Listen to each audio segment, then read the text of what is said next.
Hello students, आज हम CA foundation के चैप्टर 1 का जो टॉपिक है लॉगरिथम वो पढ़ेंगे। फर्स्ट डी एक्सरसाइज हमारे पास लॉगरिथम की है। ये शीट फॉर्मूला की पहले कंसिडर करते हैं। देखिए क्या दिया है। सबसे पहली बात, लॉगरिथम जो था टॉपिक वो कैलकुलेशन को छोटा करने के लिए जॉन नेपियर मैथमेटिशियन थे, उन्होंने दिया था।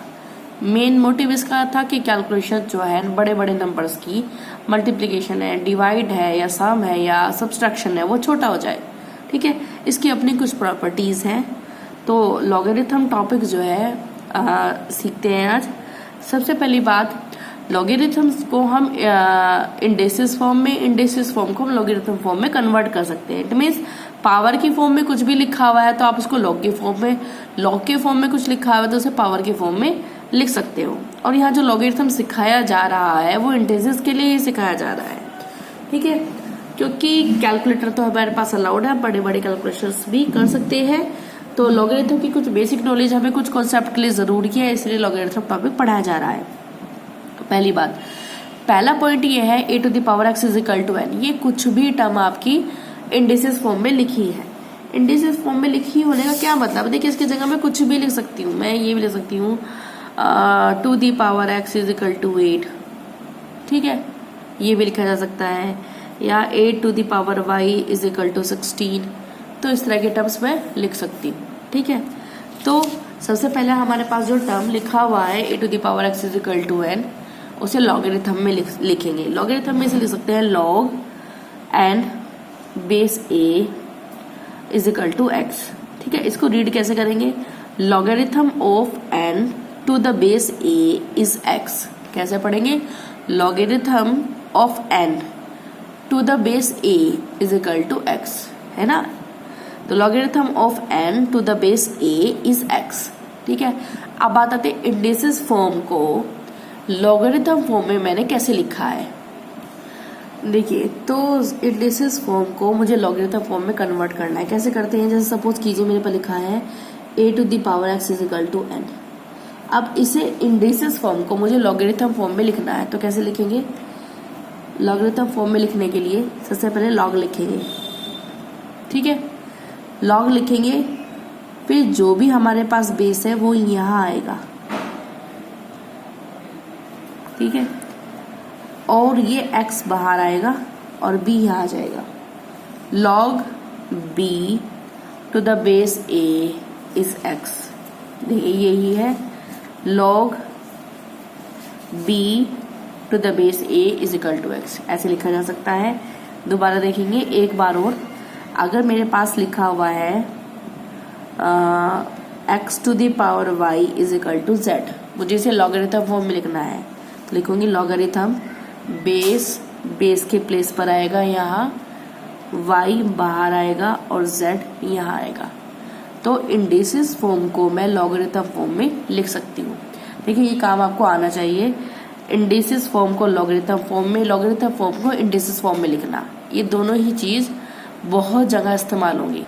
तो इसी तरह से हम एक एग्जाम्पल हो लेते हैं। सपोज कीजिए हमें लिखा है n to the power m is equal to y।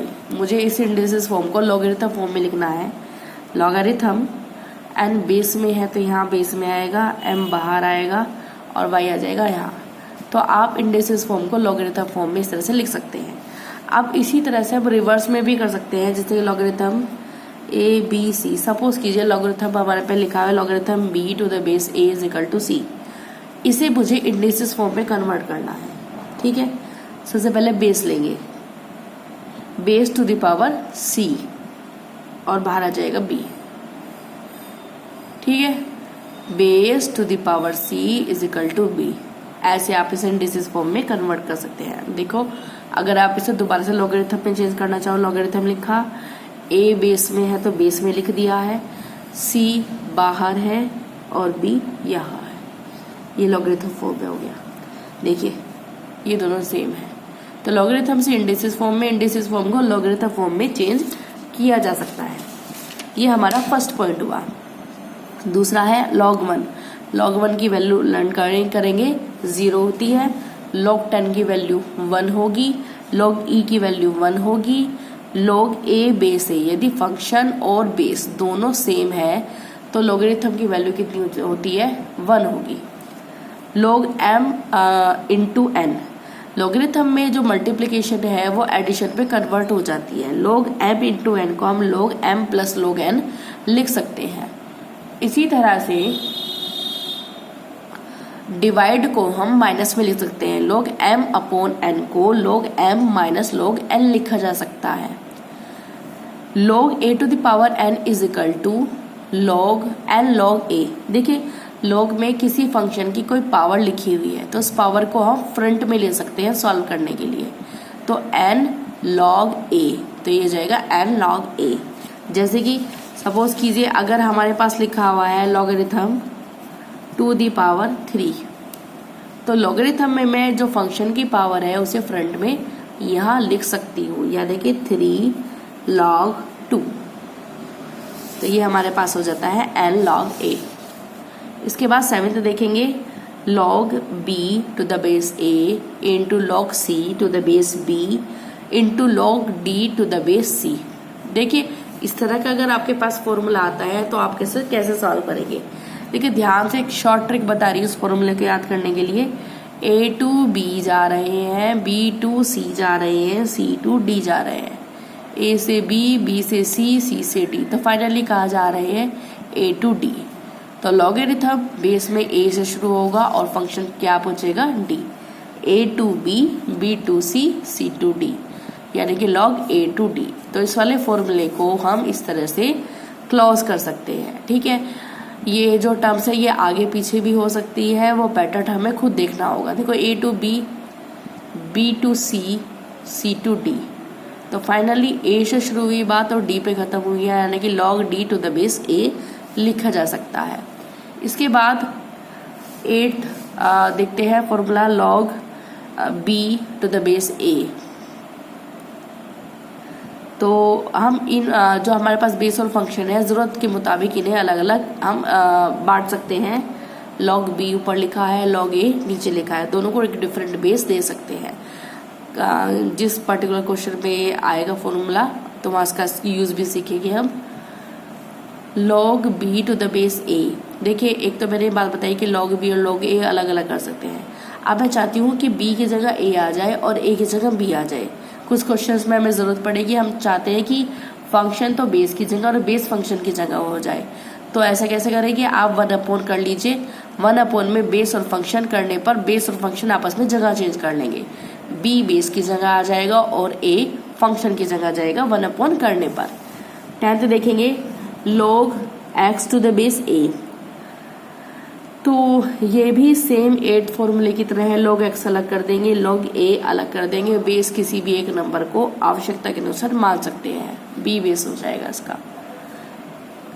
देखिए 11th पॉइंट ये है कि अगर आपके पास log 5 आता है तो log 5 को हम 10/2 लिख सकते हैं, वही बात है।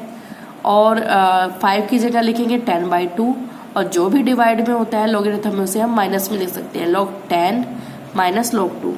ठीक है, ऐसे करके आप क्वेश्चन को आगे बढ़ा सकते हैं। इसे थोड़ा सा और आगे बढ़ा सकते हैं कि log 10 की वैल्यू 1 होती है और log 2 की होती है 0.3010।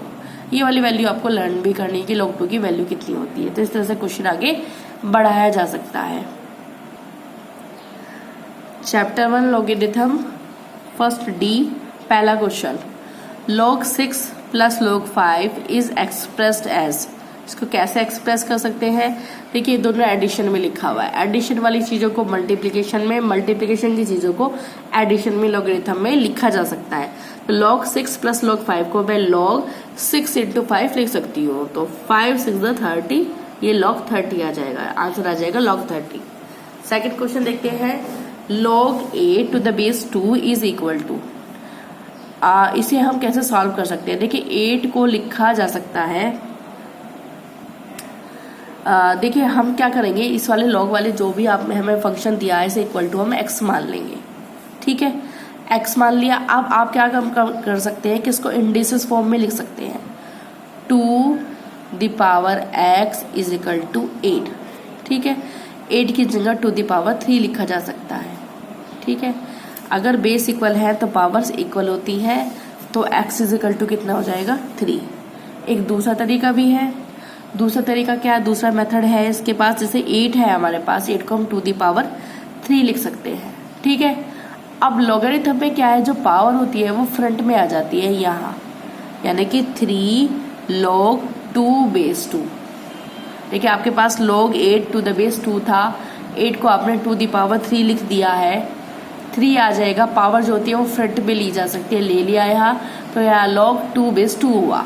अगर बेस और फंक्शन दोनों सेम होते हैं तो log की वैल्यू होती है 1, तो 3 1 जा 3 यानी कि 3 आ जाएगा, यानी कि इसका आंसर कितना है 3। आप इस तरीके से और इस तरीके से दोनों तरीके से क्वेश्चन कर सकते हैं। क्वेश्चन नंबर 3 देखेंगे, लॉगरिथम 32/4 इज इक्वल टू, इसको सॉल्व करना है 32/4 को, या एक्सप्रेस करना है। देखिए जो भी डिवाइड में होता है उसे हम माइनस में लिख सकते हैं, log 32 माइनस log 4 लिखा जा सकता है। फोर्थ देखेंगे, log 1 2 into 3 is equal to, देखिए इस टर्म को कई तरह से एक्सप्रेस कर सकते हैं हम। देखिए मल्टीप्लिकेशन में जो भी होता है उसे आप एडिशन भी लिख सकते हो, log 1 plus log 2 plus log 3। Question number 5 देखते हैं, the value of log 0.0001 to the base 0.1 is, इसकी वैल्यू देखनी है और बेस होना चाहिए 0.01। इसका मतलब ऐसे लिख सकते हैं, log 0.001 टू द बेस 0.1, खुद ही कहा है टू द बेस 0.1, यानी कि बेस में 0.1 होना चाहिए। ठीक है, हम क्या काम करेंगे, इस पूरे के पूरे फंक्शन को x लेट कर लिया है और x की वैल्यू हमें निकाल ली है। ठीक है, अब क्या काम करेंगे, इसे इंडिसेस फॉर्म में कन्वर्ट करेंगे, 0.1 to the power x is equal to 0.0001, 0.1 to the power x equal to 0.001। ठीक है, अब 0.1 की कितनी बार मल्टीप्लिकेशन करें कि ये वाला टर्म बन जाए, 0.1 की आपको 4 बार मल्टीप्लिकेशन करनी पड़ेगी, तब जाके ये टर्म बन जाएगा। यानी कि इसकी जगह लिख सकते हैं पॉइंट, इसकी हमें 4 बार मल्टीप्लिकेशन करनी पड़ेगी, तो 0.1 की हो जाएगी 4 time multiplication, 0.1 to the power 4। किस तरह से, देखो 0.1 की 0.1 में मल्टीप्लिकेशन करोगे तो 0.01 आएगा, फिर 0.1 की मल्टीप्लिकेशन करोगे तो 0.001 आएगा, फिर मल्टीप्लिकेशन करोगे 0.1 की 0.001 आएगा, यानी कि 0.1 की 4 बार मल्टीप्लिकेशन करने के बाद हमारे पास ये टर्म तैयार हुआ था। यानी कि इसकी जगह लिखा जा सकता है 0.1 टू द पावर 4। अब आप इसे देखें और इसे देखें, बेस इक्वल है, बेस इक्वल होती है तो पावर्स भी क्या होती है, इक्वल होती है, यानी कि x इज इक्वल टू 4, ये इसका आंसर हो जाएगा। क्वेश्चन नंबर 6 देखते हैं, if 2 log x is equal to 4 log 3 the x is equal to, x की वैल्यू पूछी है, देखिए 2 log x as it is लिख दिया, 4 log 3। ठीक है, हमने क्या काम किया है, ये जो 2 था, देखिए अगर आप फंक्शन की पावर फ्रंट में ले सकते हो तो फ्रंट वाली वैल्यू भी पावर की फॉर्म में रिवर्स में चढ़ाई जा सकती है। ठीक है, तो जैसे मैंने कहा था फंक्शन की पावर फ्रंट में ले सकते हैं लॉग में, तो ऐसे ही जो फ्रंट की वैल्यू है वो वापस पावर की फॉर्म में लगा सकते हैं। log x square is equal to, ये 4 जो था आपने यहाँ पे सेट कर दिया, यानी कि log 3 to the power 4, 3 to the power क्या हो जाएगा, 4 हो जाएगा। ठीक है, ये log, इसकी log वैल्यू, इसकी log वैल्यू सेम है, यानी कि दोनों के दोनों वैल्यूज क्या है, आपस में सेम है, यानी कि x square is equal to 3 to the power 4। अब क्या काम करेंगे, ऐसे कर सकते हैं कि x square is equal to 3 to the power 4, तो ये जो 2 है इधर जाकर 1/2 हो जाएगा, 2 से 4 कट हुआ तो x is equal to 3 square आ जाएगा, यानी कि x की वैल्यू आ जाएगी 9। ये हमारा क्वेश्चन नंबर 6 कंप्लीट हुआ। Thank you.